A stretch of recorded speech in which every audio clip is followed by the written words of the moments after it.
भारतीय सेनेचे मी मनापासून आभार मानतो आणि अभिनंदन करतो की आज पीओके आणि पाकिस्तानमध्ये दहशतवाद्यांचे 9 अड्डे उद्ध्वस्त करण्याचं काम आमच्या सेनेने केलं। ज्या प्रकारे जम्मू काश्मीरमध्ये आतंकवाद पसरवण्याचा प्रयत्न पाकिस्तानच्या माध्यमातून होत होता आणि विशेषतः पहलगाममध्ये ज्या अतिशय भयानक पद्धतीनं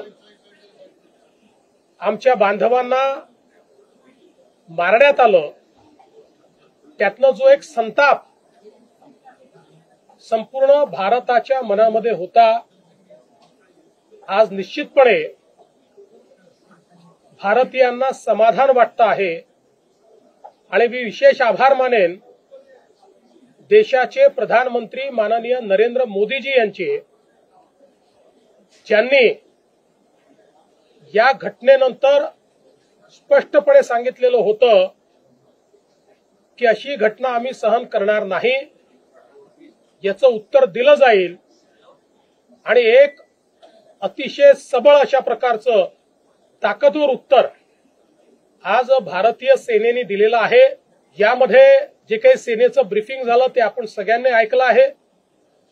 कशा प्रकारचे हे अड्डे होते, हे कुठे कुठे होते आणि विशेषतः या मुंबईवर ज्यांनी हल्ला केला असे हफीज सईद असेल किंवा डेव्हिड हेडली असेल, अशा लोकांचं ज्या ठिकाणी प्रशिक्षण झालं तेही अड्डे आज नष्ट करण्यात आलेले आहेत। दहशतवादाच्या विरोधात एक प्रचंड मोठी लढाई भारताने या माध्यमातून केलेली आहे आणि हा नवीन भारत आहे, हा अशा प्रकारचे हल्ले सहन करणार नाही, हे पुन्हा एकदा भारताने दाखवून दिलंय। आणि म्हणून मी भारतीय सैन्य दलाचं आणि भारताचे कणखर पंतप्रधान माननीय नरेंद्र मोदीजी यांचं मनापासून अभिनंदन करतो, त्यांचे आभार मानतो। भारताच्या उत्तरानंतर अमेरिकेतून अनेक देश जे आहेत ते भारताच्या सोबत उभे राहिलेले आपल्याला पाहिजे। भारताने गेल्या 13-14 दिवसांमध्ये पहिल्यांदा सगळ्या देशांशी संपर्क करून जी पहलगामची घटना आहे त्याच्यामध्ये पाकिस्तान कसा दोषी आहे याचे पुरावे दिले, हे आतंकवादी कसे पाक प्रशिक्षित होते याची माहिती दिली आणि त्यामुळेच मोठ्या प्रमाणात ग्लोबल कम्युनिटी आपल्या बाजूने उभी आहे।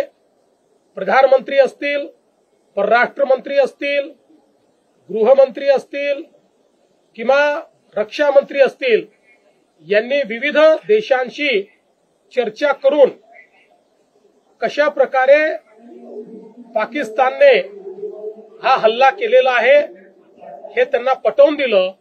त्यामुळे संपूर्ण जग आज भारतासोबत उभा आहे। पाकिस्तानमधला जो पंजाब प्रांत जो सगळ्यात महत्वाचा मानला जातो, जिथे अतिरेकी खूप सुरक्षित होते, इतक्या अनेक वर्षांचा इतिहास आहे, परंतु त्याच भागामध्ये जाऊन अशा प्रकारे 24 हल्ले जे केले, आपण जर बघितलं तर पाकिस्तानच्या उत्तरेपासून दक्षिणेपर्यंत सगळीकडचे अड्डे हे नष्ट करण्याचं काम हे आपल्या लष्कराने केलेलं आहे आणि पाकिस्तानच्या आतल्या भागामध्ये जाऊन देखील हे अड्डे नष्ट करण्याचं काम आपल्या लष्कराने केलं आहे। सर, राज ठाकरे म्हणतात की हल्ल्याला पर्याय म्हणजे युद्ध होऊ शकत नाहीये। ते काय म्हणतायत याला महत्व नाहीये। संपूर्ण भारत या कारवाईच्या पाठीशी उभा आहे, संपूर्ण भारत या कारवाईचं स्वागत करतो आहे आणि संपूर्ण जग भारताची वाहवाही करते आणि भारताच्या पाठीशी उभा आहे। राफेलवरती विरोधकांनी आक्षेप घेतला होता, काय याला पहिल्यांदा तर हे ऑपरेशन अतिशय प्रिसिशनने करण्यात आलेलं आहे। टार्गेट ठरवला आणि एक्झॅक्ट ते टार्गेट उडवण्याचं काम हे आपल्या सेनेने केलेलं आहे आणि याला जे नाव दिलंय तेही फार समर्पक आहे. ऑपरेशन सिंदूर. आमच्या ज्या बहिणींचं कुंकू पुसण्याचं काम आतंकवाद्यांनी केलं त्या आतंकवाद्यांना पूर्णपणे समाप्त करण्याचं काम हे या ऑपरेशनच्या माध्यमातून भारताने केलेलं आहे. आणि विशेषतः राफेल किंवा तत्सम सगळ्या टेक्नॉलॉजीचा जे लोक ज्याची थट्टा करत होते अशा मूर्खांना या कारवाईने उत्तर मिळालेलं आहे. त्यामुळे शब्दांनी उत्तर देण्याची आवश्यकता नाही.